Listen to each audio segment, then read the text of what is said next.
NCERT book. चलो इसका basic कर लेते हैं कि यूक्लिड ज्योमेट्री है क्या। यूक्लिड क्या है, इसमें एक मैथमेटिशियन का नेम है। क्या है इसमें, name of the mathematician, name of mathematician. इसने क्या किया था, यूक्लिड ने ज्योमेट्री को वेल डिफाइंड फॉर्म में एक्सप्लेन किया था ताकि ज्योमेट्री की स्टडी हो सके और लोग अपने दैनिक जीवन में इसका प्रयोग कर सके, कैसे इसको यूटिलाइज कर सके, वो इसने किसने बताया था, यूक्लिड ने। और ज्योमेट्री का मतलब क्या है, इसके अंदर 2 वर्ड से मिलकर बना हुआ है, जियो प्लस में मीटर। ये कितने वर्ड से मिलकर बना हुआ है, जियो प्लस में मीटर। जियो का मतलब होता है अर्थ एंड मेट्री का मतलब होता है यहाँ पे मेजरमेंट। जियो मीन्स अर्थ, मेजरमेंट, मेजरमेंट में हम किस किस के मेजरमेंट करते हैं, जैसे ट्रायंगल, क्वाड्रिलेटरल, सर्कल। अब तो हम डेवलप्ड स्टेज पे हैं, तो हमें इजिली अगर 3 साइड गिवन है तो इजिली हम ट्रायंगल का कंस्ट्रक्ट कर सकते हैं। हमें रेडियस गिवन है, देन हम सर्कल को कंस्ट्रक्ट कर सकते हैं यूजिंग रेडियस। लेकिन पहले इसको ज्योमेट्री को किस फॉर्म में हमें यूज करते थे उसको हम एक एग्जांपल से समझते हैं। अब तो हमें सब कुछ पता है कि इसको हम इस फॉर्म में इस तरह से इसके डायमेंशन को इसको कंस्ट्रक्ट कर सकते हैं। पहले कैसे देखते थे, एक एग्जांपल देखो इसका। पहले नदियों में फ्लड आते थे, देन वो सारे लैंड पे फैल जाते थे, ठीक है ना। मान लेते हैं जैसे ये कोई भी रिवर है, ठीक है, ये हमारी क्या है, रिवर है, और यहाँ पे क्या हो रही है, फ्लडिंग। ये कोई भी लैंड है, इसमें ऐसे हाउस बने हुए हैं, ठीक है, ये क्या बने हुए हैं, हाउस बने हुए हैं, और इनको मार्क कर रखा है ऐसे। ये ए पोजीशन है, ये बी है, ये सी, ये डी, ये ई, ये एफ, ये एक्सेट्रा, ठीक है ना। तब नदियों में फ्लड आते हैं तो ये पूरी लैंड पे फैल जाते हैं, तो मीन्स ये जो हमारी मार्किंग है A B C D houses की, ये हट जाती है। तो यहाँ से जो मार्किंग है हमारी, ये क्या हो जाती है, फ्लड आने के बाद हट जाती है। तब लोगों के मन में बात आई कि यहाँ से ये मार्किंग ना हटे, तब ये कंसेप्ट आया था उनके पास ज्योमेट्री का, कि ऐसे इस तरह से हम क्या क्या कर सकते हैं कि इसकी मार्किंग एज इट इज रहे, कि मार्किंग ना हटे। तब उन्होंने किसका यूज किया था, ज्योमेट्री का, ठीक है ना। मार्किंग हट जाने के बाद यही पता नहीं चलता था कि ए की पोजीशन कहाँ है, बी की पोजीशन कहाँ है एंड सी की पोजीशन कहाँ है। तो मैंने ये एग्जांपल से समझाया कि किस तरह से लोगों के मन में ज्योमेट्री की बात आई। और जो मिस्ट्री के पिरामिड्स है उससे भी हम पता लगा सकते हैं कि उन लोगों के मन में क्या थी, ज्योमेट्री के बारे में कुछ जानकारी थी, ठीक है ना। तो इसका हम आगे जाके यूज करेंगे। ऐसे ऐसे हमें पता चल गया कि पहले जो लोग होते थे उनके मन में जो ज्योमेट्री है उसकी बात कैसे आई, क्योंकि ये फ्लडिंग होने के बाद इनकी जो लैंड में जो हाउसेस थे ए बी सी जो मार्क कर रखे थे उनकी मार्किंग हट जाती थी। तो ये बार बार हटने के लिए बाद में हमें पता ही नहीं चलता था कि ए की पोजीशन कहाँ है, बी की पोजीशन कहाँ है। यानी कि लोग ज्योमेट्री का यूज करते थे, लेकिन उनको ये नहीं पता था कि इसका प्रूफ क्या है। वो सिंपली क्या करते थे, यूज करते थे। फिर उसके बाद क्या आए, कुछ मैथमेटिशियन आए, एक ग्रेट मैथमेटिशियन आए, थेल्स, ग्रेट मैथमेटिशियन, उनका नाम क्या था, थेल्स, ठीक है ना। थेल्स ने क्या कहा था कि ये कोई भी सर्कल है, इसके डायमीटर के थ्रू हम सर्कल को 2 इक्वल पार्ट्स में डिवाइड कर सकते हैं। क्या कर सकते हैं, डायमीटर के थ्रू हम इसको सर्कल को 2 इक्वल पार्ट्स में डिवाइड कर सकते हैं, या इसको क्या कर सकते हैं, हम बाइसेक्ट करते हैं।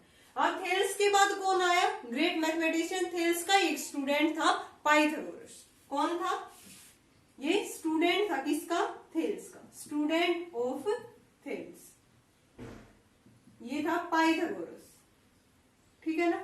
हमने पाइथागोरस थ्योरम पढ़ी है, मैथ्स में बहुत एप्लीकेबल है, ये बहुत यूज करते हैं हम इसका।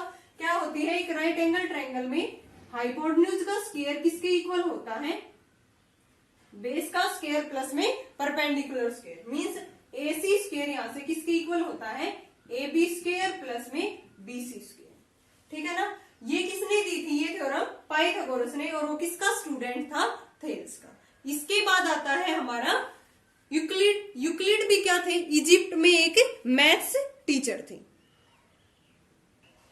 यूक्लिड एक ग्रीक मैथमेटिशियन थे। क्या थे ये? Greek mathematician. इसने क्या लिखी थी? एक बुक लिखी थी, उसका नाम था एलिमेंट्स। ठीक है ना। इसके अंदर 13 चैप्टर्स हैं। उन सभी चैप्टर्स में ज्योमेट्री के बारे में इंफॉर्मेशन दे रखी थी। उनमें बता रखा है कि आज जो हम ज्योमेट्री यूज कर रहे हैं वो पहले वाली ज्योमेट्री से किस तरह से डिफरेंट है, किस तरह से सेम है। ठीक है ना। पहले हम यूज करते थे, पहले आता था उसमें सॉलिड की डेफिनेशन, फिर आता था उसमें सरफेस, फिर लाइन, और ये फिर आता था लास्ट में पॉइंट। ठीक है ना। सॉलिड में क्या होता है? शेप भी होती है, साइज भी होती है। ठीक है ना। और ये one place to another place move भी कर सकते हैं,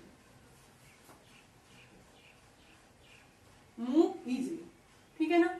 सॉलिड में क्या होता था? One place to another place can move easily. ठीक है।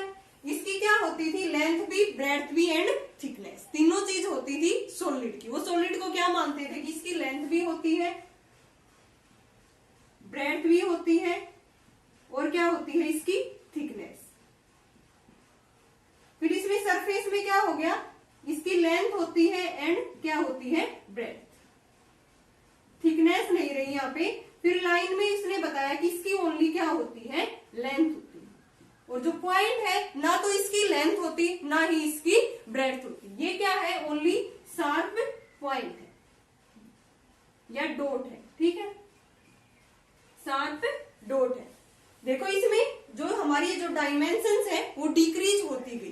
पहले सॉलिड में क्या थी? देखो लेंथ भी थी, ब्रेड्थ भी थी एंड थिकनेस भी।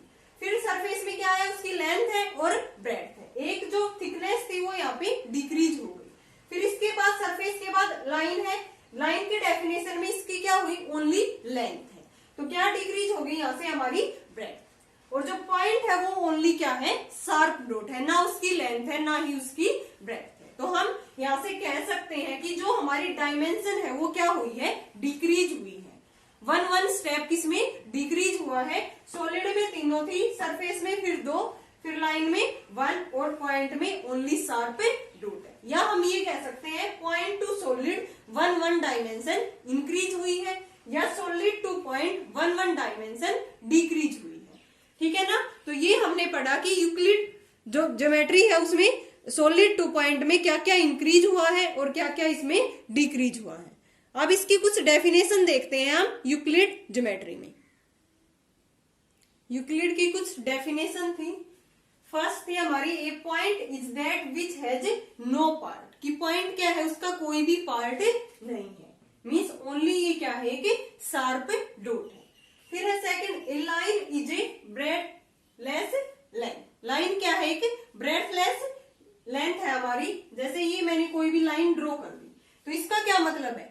जो लाइन है इसकी हम लेंथ को डिफाइन नहीं कर सकते। अगर मैंने बोल दिया लाइन सेगमेंट, मैंने लाइन सेगमेंट बोल दिया, मीन्स 2 सेंटीमीटर का मैंने ये बोल दिया कि draw a line segment of 2 centimetre, यानी कि लाइन सेगमेंट की लेंथ को हम इजिली डिफाइन कर सकते हैं, बट लाइन की लेंथ को हम इजिली डिफाइन नहीं कर सकते। हम सिंपली बोल देते हैं कि draw a line of 2 centimetre, लेकिन वो एक्चुअली क्या होता है वहां पे? लाइन सेगमेंट, कि जिसकी हमें लेंथ दी गई है तो वो क्या होगा वहां पे? Line segment. अदरवाइज हम लाइन की लेंथ को, क्योंकि उसको हम बढ़ा भी सकते हैं, तो उसको हम इजिली मेजर नहीं कर सकते। यहाँ पे यही कह रखा है इसने, a line is a breadless length. Third है, the ends of lines are points. उनको हम क्या बोलेंगे? जो एंड्स होते हैं लाइन के। ये मैंने एक लाइन ले ली, इन पॉइंट्स को हम क्या बोलेंगे? Points of the line. The ends of lines are point. Fourth है इसमें, a straight line is a line which has evenly with the point on itself. ये जो स्ट्रेट लाइन है is a line which has evenly with the point on itself. ये point इसी के ऊपर क्या है? ये इन्हीं से तो मिलकर स्ट्रेट लाइन बनी हुई है हमारी।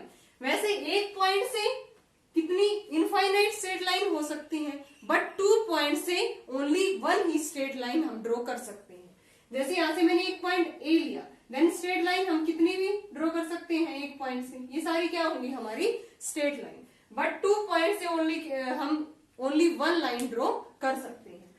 फिफ्थ है a surface has length and width, कि कोई भी जो सरफेस होता है उसकी लेंथ भी होती है एंड ब्रेड्थ भी होती है। जैसे बोर्ड भी क्या है, एक सरफेस है, ये इसकी क्या है ब्रेड्थ और ये क्या है इसकी लेंथ, लेंथ भी है इसकी और ब्रेड्थ भी है, ठीक है ना। तो ये भी क्या हो गया एक सरफेस। तो इसमें यही कह रखा है कि ये surface has length and width. Now 6 point, the edges of surface are line, जो एजेस होंगे किसके सरफेस के वो क्या होंगे लाइन। जैसे ये बोर्ड है तो ये इसका एक एज है, तो ये भी क्या है एक लाइन, इस पे इनफाइनाइट ऐसी बहुत सी लाइन होंगी, सभी को मिला के हम क्या बोलते हैं कि प्लेन सरफेस। क्या बोलते हैं, plane surface. The edges of surface are line.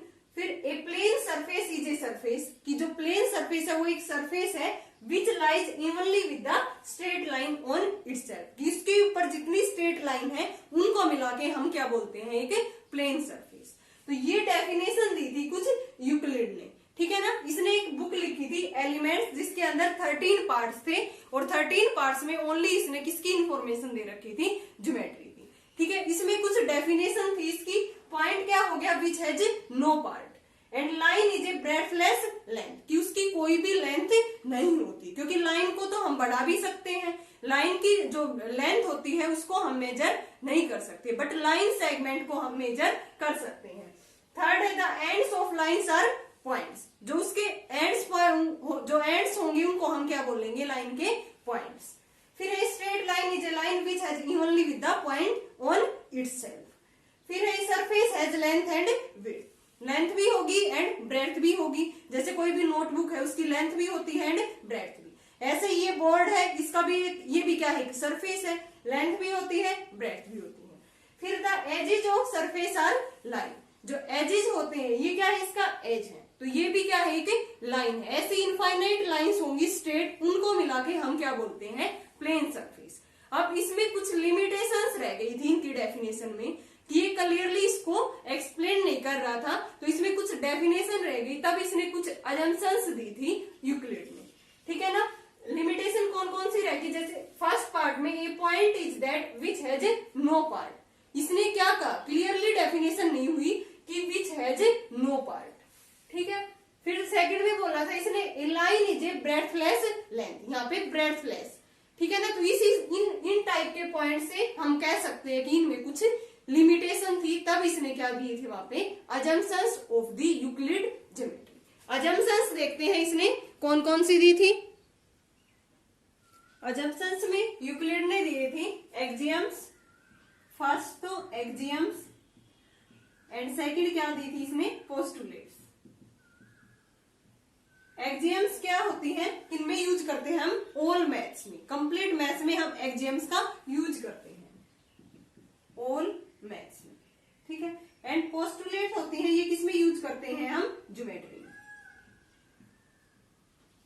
और एक्सियम्स एंड पोस्टुलेट्स क्या है, इसमें ये यूनिवर्सल ट्रूथ है। Assumptions, universal truth means assumptions without proof, इनको हम कह सकते हैं दोनों को, यहाँ पे ये अजम्पशंस विदाउट प्रूफ।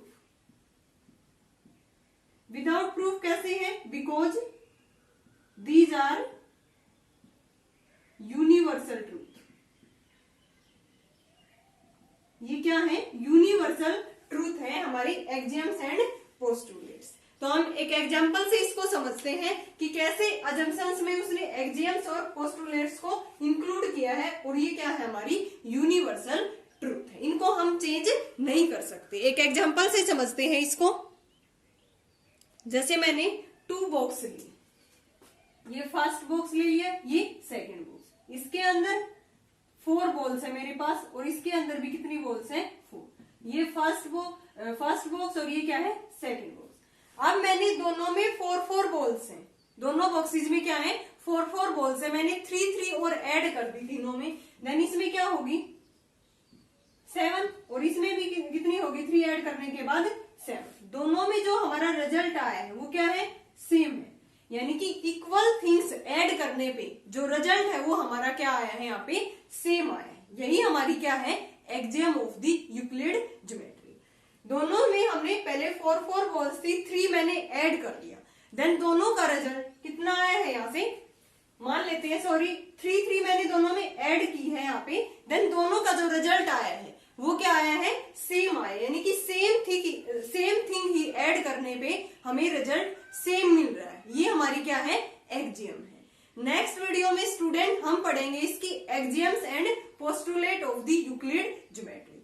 फिर हम हमारी एक्सरसाइज की ओर बढ़ेंगे, पहले इसकी एक्सियम्स पढ़ेंगे एंड पोस्टुलेट्स।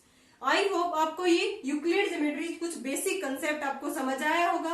अगर फिर भी आपको डाउट है तो आप कमेंट सेक्शन में कमेंट करके पूछ सकते हो। Thanks everyone.